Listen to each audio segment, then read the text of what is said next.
India England ఇరు జట్లు తొలి ఓడిఐ పోరుకైతే సిద్ధమయ్యాయి. నాగ్పూర్ వేదికగా జరిగే ఫస్ట్ మ్యాచ్లో playing 11, pitch report, ground stats, key players to watch ఇలా ఒక్కొక్కటి అన్ని డిస్కస్ చేద్దాం. సో ఇన్ కేస్ మీరు ఇంకా సబ్స్క్రైబ్ బటన్ నొక్కకపోతే నొక్కేయండి. ఇక లేట్ చేయకుండా వీడియోలోకి వెళ్ళిపోదాం. ముందుగా టీమిండియా ప్లేయింగ్ 11 ప్రిడిక్ట్ చేద్దాం. రోహిత్ శర్మ, శుభ్మన్ గిల్, విరాట్ కోహ్లీ, శ్రేయస్ అయ్యర్, కేఎల్ రాహుల్, హార్దిక్ పాండ్యా, రవీంద్ర జడేజా, అక్షర్ పటేల్, మొహమ్మద్ షమి, వరుణ్ చక్రవర్తి, హర్షదీప్ సింగ్. మోస్ట్ లైక్లీ ఈ ప్లేయింగ్ 11 తోనే టీమిండియా బరిలోకి దిగుతుంది. ఇక తొలి ఓడిఐ నాగ్పూర్లోని VCA స్టేడియంలో జరగనుంది. ఇప్పటి వరకు ఈ వెన్యూలో 9 ఓడిఐ మ్యాచెస్ జరగగా ఫస్ట్ బ్యాటింగ్ చేసిన టీం 5 సార్లు, సెకండ్ బ్యాటింగ్ చేసిన టీం 4 సార్లు గెలిచాయి. అలానే యావరేజ్ ఫస్ట్ ఇన్నింగ్స్ స్కోర్ 260గా ఉంది. అయితే ఈ వెన్యూపై జరిగిన లాస్ట్ ఓడిఐ మ్యాచ్లో విరాట్ కోహ్లీ సెంచరీ చేశారు. సో మరోసారి మనం కోహ్లీ నుండి సెంచరీ చూడబోతున్నామా? కామెంట్లు చెప్పండి. ఇక పిచ్ రిపోర్ట్ చూస్తే ఈ వెన్యూలో స్టార్టింగ్లో స్పిన్నర్స్కి అనుకూలించినప్పటికీ మిడిల్ ఓవర్స్ వచ్చేసరికి బ్యాట్స్మెన్కి అనుకూలించే ఛాన్సెస్ ఎక్కువ.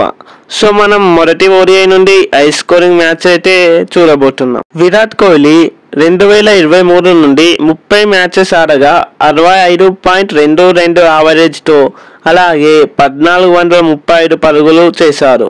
ఇందులో ఏకంగా 6 సెంచరీలు ఉన్నాయంటే అర్థమవుతుంది విరాట్ ఓడిఐలో ఎలాంటి ఫామ్లో ఉన్నారో. అలానే తన ఓడిఐ కెరియర్లో 14,000 పరుగులకి కేవలం 96 పరుగుల దూరంలో ఉన్నారు. సో ఈ వెన్యూపై తనకు మంచి రికార్డ్ కూడా ఉంది. సో మరోసారి సెంచరీ చేసి ఓడిఐలో 14,000 పరుగులు కొట్టిన ఫాస్టెస్ట్ బ్యాటర్గా మరో రికార్డ్ క్రియేట్ చేస్తారంటారా? కెప్టెన్ రోహిత్ శర్మకి కూడా ఇంగ్లాండ్ పై అయితే మంచి రికార్డ్ అయితే ఉంది. 20 మ్యాచెస్ ఆడగా 48.26 యావరేజ్ అలానే 724 పరుగులు ఉన్నాయి. ఇన్ఫ్యాక్ట్ ఓడిఐ అంటే రోహిత్ శర్మ గేమ్. సరిగ్గా 10 ఏళ్ల ముందు శ్రీలంకపై చేసిన 264 పరుగులు ఇప్పటికీ కూడా ఓడిఐ హిస్టరీలోనే హైయెస్ట్ స్కోర్. సో మరి ఈ 3 ఓడిఐ సిరీస్లో రోహిత్ ఆ రికార్డ్ని బ్రేక్ చేస్తారా? నెక్స్ట్ T20లో ఇంగ్లాండ్పై 14 వికెట్స్ తీసిన ఈ ప్లేయర్ని లాస్ట్ మినిట్లో స్క్వాడ్లో కలిపారు. సో మనం వరుణ్ చక్రవర్తి నుండి మరోసారి మంచి పర్ఫార్మెన్స్ అయితే ఎక్స్పెక్ట్ చేయొచ్చు. టెస్టుల్లో అదరగొడుతున్న జో రూట్కి ఓడిఐలో టీమిండియాపై మంచి రికార్డ్ అయితే ఉంది. 20 మ్యాచెస్కి గాను 43.47 యావరేజ్తో 739 పరుగులు చేశారు. సో జో రూట్ ఇంగ్లాండ్ టీంలో ఒక కీ రోల్ ప్లే చేసే అవకాశం ఉంది.